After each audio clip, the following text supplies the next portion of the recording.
Hello everyone, this is Tassiano. I'm from Brazil and I am a product manager at EduJob and also a professor at UFG and Sempreende. And I'm here to share with you how we built our spin-off startup from scratch to MVP with a dev team in India. So this is one challenge that most companies are facing and also most countries. And here in Brazil, for example, the IT market could lose up to $27 billion by 2020 due to the scarcity of 48 trained professionals. So there is a huge gap of developers in the market, and most companies are suffering with this gap. So why India? This image sums it all because Indians are doing something really good about technology. They are really educating people well about technology. So we can see here that most of these CEOs are either Indian or Indian origin. So they are definitely conquering and dominating the tech world. All right, so our startup right now is in São Paulo, the headquarters, and I am in Goiânia, and we are just starting another team in Palmas, and this is the Brazil team, so we have like 5 people in São Paulo, and me here, and another 5 people in Palmas, and the dev team in India, um, which is also 5 people. So we have right now like 10 people in development in Palmas and in India. And our product right now is almost there on 200,000 use. So we are reaching a good point, and this with no ad spend at all. So we never did any advertisement, and we are almost getting to 2,100 use. 2,000, yeah. So this is our development team, so you can get to know them. But I'll tell you not about right now, but on how everything started.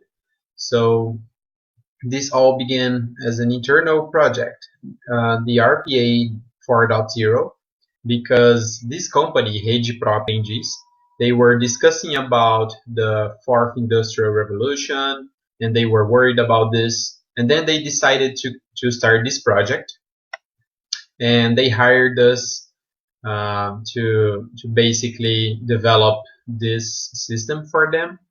But this resulted in a startup later on, a spin-off, of course. But I will tell you how it all started. I'll focus here on the business case and explain step by step how the product was built, and and we will get to the point that it was released.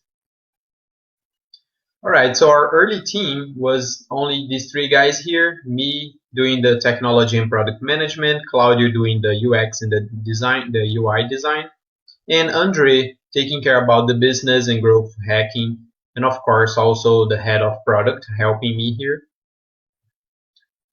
And later on, after we developed the first mockups, then we hired a team in India to help us with the development because of the challenge that I have already discussed earlier. And before explaining anything to you, I need to tell you about this national program that we have in Brazil, which is called apprenticeship, which is basically a study and work program where youngsters can work at the same time they are finishing the studies, and it's a great program. This is really good for youngsters and youths starting the professional life. And their dream was basically be the largest network in Brazil of education, training, and job placement solutions for youth. So this is important, and we actually like discussing about the dream. We made sure that we understand their dream, because we cannot build a product without understanding what is the dream behind it, right? So we made sure to understand this and have this really clear before starting anything with them. So the first vision of the system was like the youngster profile or the youth profile in the middle, and then we had like a few small apps, micro networks to involve schools, parents, teachers, also some gamification here, the educational intelligence doing part of the online adaptive learning and recruitment. So this is kind of the first vision of how the idea of the system started. But of course, we didn't work on everything about this in the MVP. I'll show you later on. And before anything else, we decided to do some research about the youths in Brazil. And to sum it up, the most important finding that we had was that youngsters are really using YouTube to learn and to increase their knowledge. When they want to learn something and they want to increase their knowledge, they are really using YouTube. Way more than television, as you can see here, and also Facebook and Instagram. So YouTube has really become a platform where they go to learn stuff. So this leads us to the hypothesis of using video for this educational part. And before thinking on anything else, we decided to really understand our user. So we installed Hotjar on the page that they had already. So they had a page with a form, and we installed Hotjar to understand what they were doing. So we had like lots of screen recordings showing exactly what the users were doing, what problems they were having, what were their behaviors. So we really understood all our users before thinking on any solution to them. And then we defined what were the personas we had. So basically we have a student here which is around 17 years old, is of course single and living with his mother, usually only mother, no father, and usually many brothers or sisters.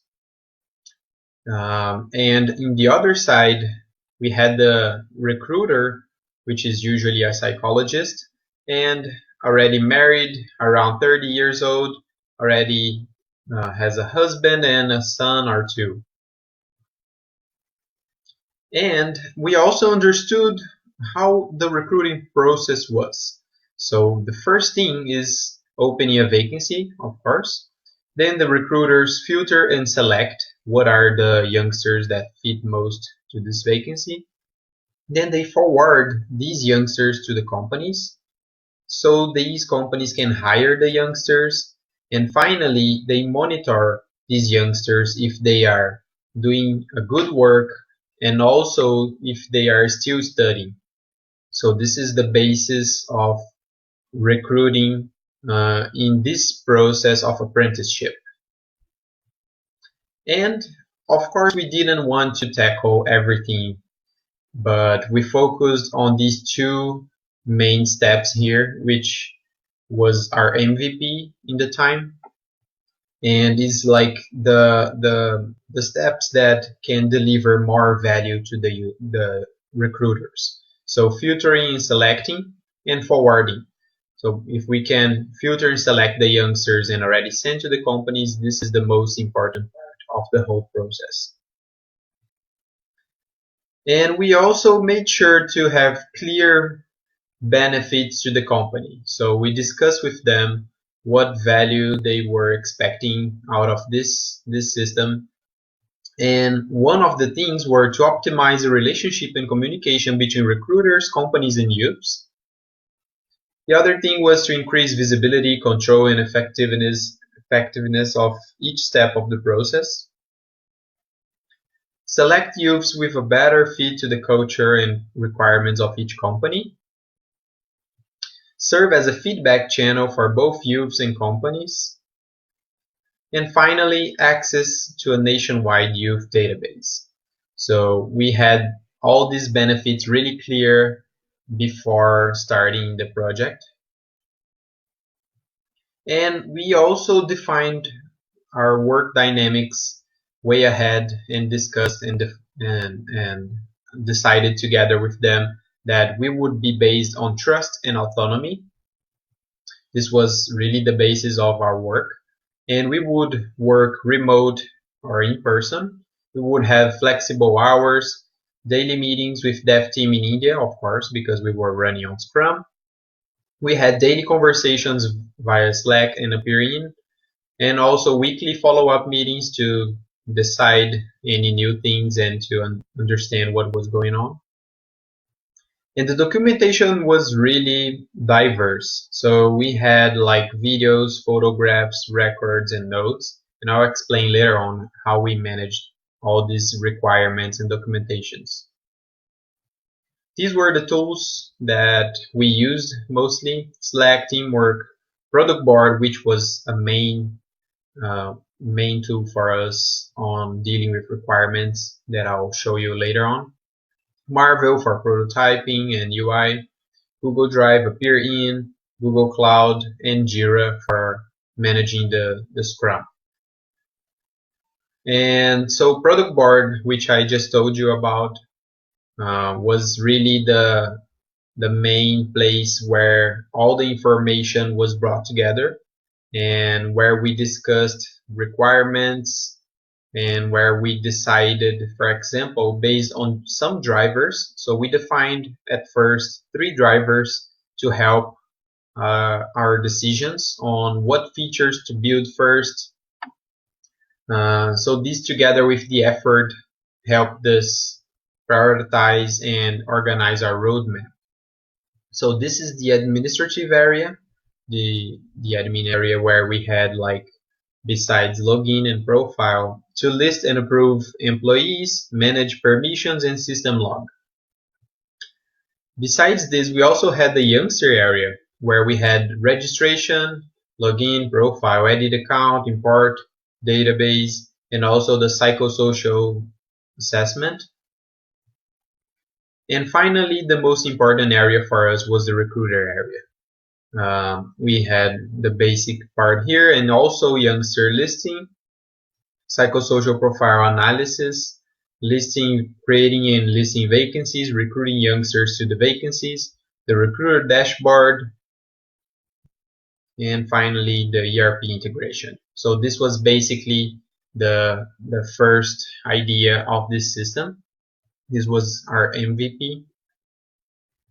And the overall result was 14 mockups that we did some user tests. I'll show you later on. And also 39 user stories, 118 screens, being only 6 mobile. This was one of our mistakes that I will also share with you later on. We also had like 379 test cases and 500,000 lines of code. Of course, we developers know that this doesn't mean a lot, but stakeholders always like seeing this metric.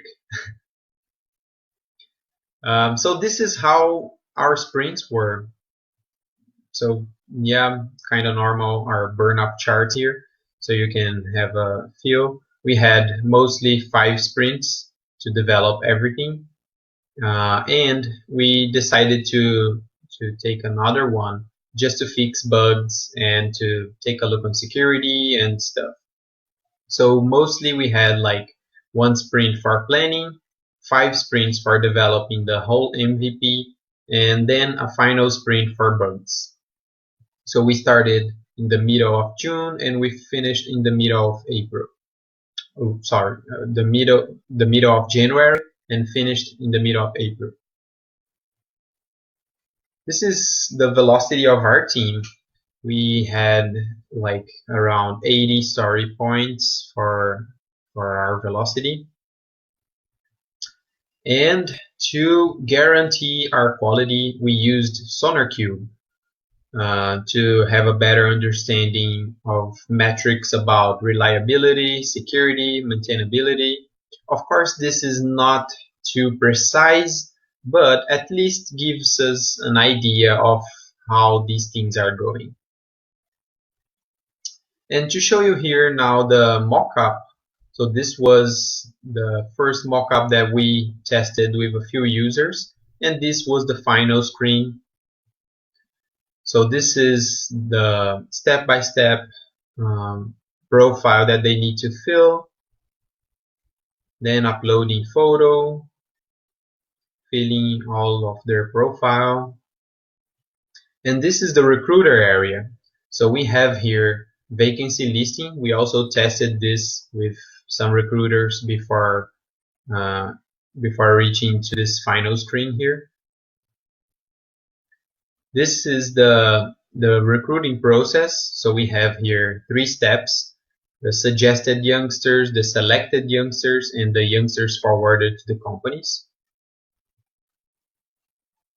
And here finally the youngster profile, where we have here some psychological profile and also everything else about this youth.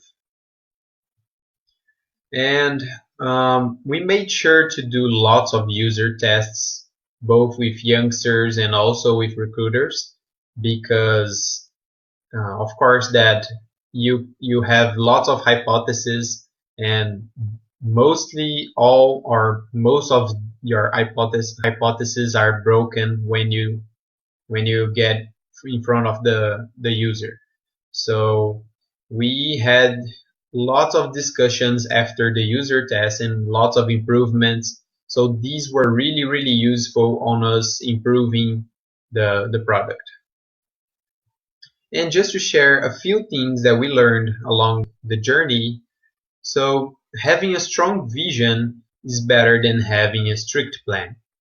So this was something that we focused a lot on deciding what was the vision that we were pursuing, because we needed to change the plan a few times. So we need to change the order of the stuff we were creating, or just don't do it at all. So the roadmap changed a little bit, but as we had a strong vision, we still delivered lots of value to the company. Another thing is that trust performs better than control. So this was really a base of how we dealt with one another. And better personas means better user focus. So we really investigated personas and did a few iterations and improvements to these personas, and this really helped us to focus later on the users. And of course, country borders are illusory. We were dealing with people in India, and it was just like we were in another room. So this was a great experience. And we can't be afraid to change our minds. Of course, we had lots of change in the way, and um, as long as we kept the experimental mindset, this was fine, because the idea of an MVP is really to experiment and to change our mind. We never know exactly what's coming after an MVP. So that was the idea. And another thing that is really related to MVP idea is the sooner we start, the better. So of course, we had lots of stuff that we decided to just release it in a poor shape instead of doing the complete way that we wanted. But it was important to have users testing this as soon as we can, so we can learn faster and improve faster. And another thing that I will also discuss a little bit later on is about Google Design Sprint. So this was key to the whole process, and combined with Scrum, the result was really good. So I will discuss a little bit about Design Sprint. And good tools, of course, guarantee a better result. So product board was definitely key to what we could reach, to the result we had. And done is better than perfect. Yeah, also related to MVP and lean startup. And team, having a good team really makes a difference. So we really focused on getting a tight, a really small and good team to start this project. And to be really honest with you, I have this checklist here, which I got from Vanessa Colina. It's a great checklist about product management. You can take a look later on Google. Um, and to be really, really honest, we try to do everything about these things, but the ones that we really excelled or really had a good result was the personas, the prototype. So we really spent some time doing prototypes and validating with users. The scope was really well defined before starting the project. We also prioritize things in a good way with some metrics and some drivers to have a better decision. Our roadmap was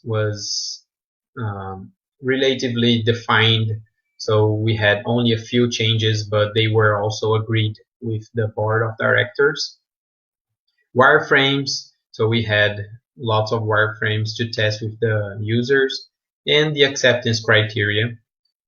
So these were the things that we really did well on the project. And one more thing that was really important, because we were having this team in India, was to have a good contract before starting the project. So we needed to have really clear what was the scope and what was out of it, what was the roadmap we were expecting, guidelines and assumptions about this project, what were the deliverables that we were expecting, technology and platforms we were using, the architecture of the system, what methodology we used, the communication plan, the team structure, and of course the costs. And our biggest challenges in this project was that, of course, the time zone is a really complex thing to deal sometimes, because our morning was the end of their afternoon. So sometimes we had some important bug and they were already sleeping and we were kind of lost on what to do. But later on we got a how to deal with the time zone. So later on it was fine. Also the cultural difference. So understanding a little bit about Indian culture, so about their religion, about anything, is it helps a lot on dealing with the team. And we also found that they have a bigger aversion to risk, which is kind of complex to say, because here in Brazil, in Latin America, in general, we are really prone to risk. So usually we are in the opposite hand. So I think it was actually good for them to be averse to risk, because then we could like balance uniting both teams. And the mistakes, which I already mentioned, the mobile first. So this was really a mistake that we did in the beginning of the project. Later on, we understood that this was really key to our users, especially youngsters, because 70% of our youths are using mobile. Also, DevOps. This is something that we were learning on the way, so we didn't really have DevOps in the beginning of the project. And also to bring UX and dev teams closer. This is definitely something important, to have less changes on the code later on. And the design sprint. Yeah, this was really, really the most important thing that we learned in this project, which was like we can really have 3 months of learning and of creation in just 3 days when we are running a design sprint. So the result was really impressive. We could save like lots and lots of time of of planning, of thinking, of development, because in just a few days we could have a prototype, and also to take decisions, to pivot, to understand what we really wanted. So this was really key for us. And besides the time, we also had an economy of thousands of dollars, because of course we were iterating way faster, we were deciding way faster, and we didn't spend development hours with something that we would not use in the future. So the Google Design Sprint really helped us in this project. And to sum up, I want to end with this quote, that learning and innovation go hand in hand. The arrogance of success is to think that what you did yesterday will be sufficient for tomorrow, from William Pollard. And this really sums most of our learnings in this project, because um, learning everything from scratch, like many things, were really decided the outcome of our project.